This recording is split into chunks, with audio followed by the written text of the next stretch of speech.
Se închid ușile. Urmează stația Eroilor cu peronul pe partea stângă, corespondență cu magistralele 1 și 3. Urmează stația Academia Militară cu peronul pe partea stângă.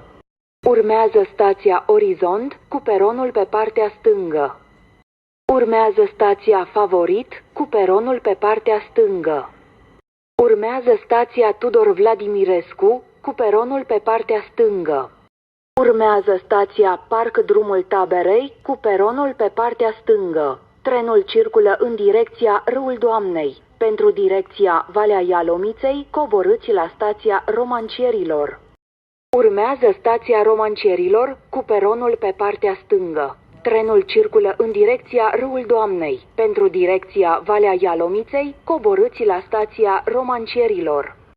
Urmează stația Constantin Brâncuș cu peronul pe partea stângă. Urmează stația Râul Doamnei.